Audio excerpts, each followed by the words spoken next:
welcome to today's video. For today, you will be watching students attempting to make kimchi, while also learning the scientific process of fermentation.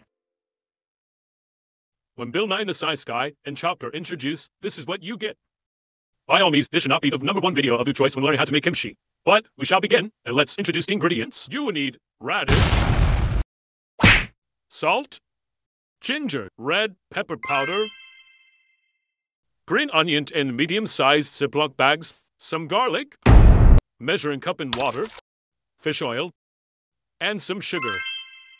Before we begin, let's make sure we always wash our hands because, let's just say, some people forgot. We're just gonna finish washing our hands and dry them. So first you're gonna grab your radish and start opening the package, and we're just gonna cut it in half, or at least attempt to. Once you finish cutting the radish in half, you should cut those halves in halves again, and by then you should have a good amount of radish to make your kimchi. You may be wondering, what is fermentation? Well, fermentation is a process in which a substance breaks down into a simpler substance. Microorganisms like yeast and bacteria usually play a role in the fermentation process, creating popular foods like bread, kimchi, yogurt, beer, and wine.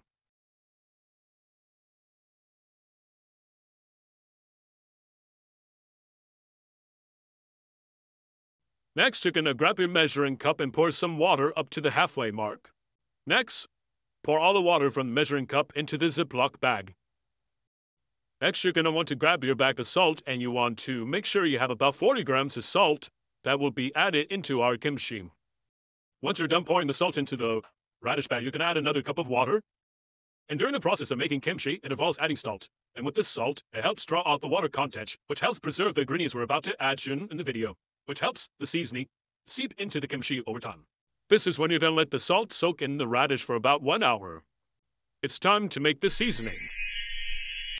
You're going to want to chop up your garlic and chop it up into small itsy-bitsy pieces like so. We decided to use 3 garlic just because we wanted our kimchi to have more of a garlic taste to it, but the choice of how many garlic you want is up to you. You're then going to pour your chopped up garlic into a smaller Ziploc bag to make the base of this kimchi seasoning. Next, you want to grab several green onions to add to your seasoning.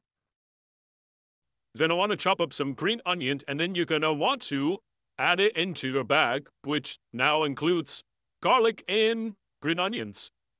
Next, you want to grab your red pepper powder, and we added about 4 spoonfuls of pepper into our seasoning.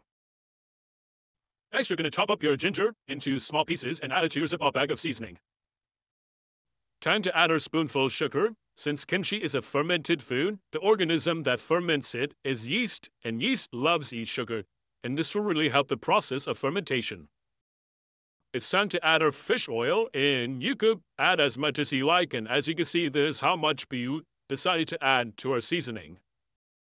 Here comes the fun part where we start to mush all of our seasoning together and make sure all of our properties are mixed, and we try not to make it as powdery and make sure everything mixes well.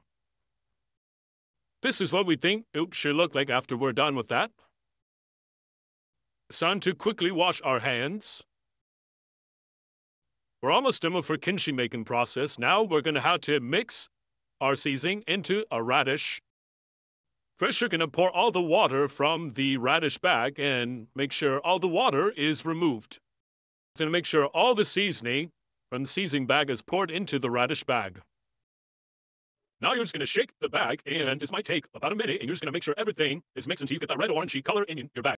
This is what the color should look like, and now it's time to taste test. Apparently the kimchi doesn't taste too bad, so that's good. Some takeaways is kimchi is fermented by anaerobic halophilic lactic acid bacteria, and during the fermentation process, lactic acid bacteria produce organic acids and bacteriocin, which suppress the growth of harmful bacteria.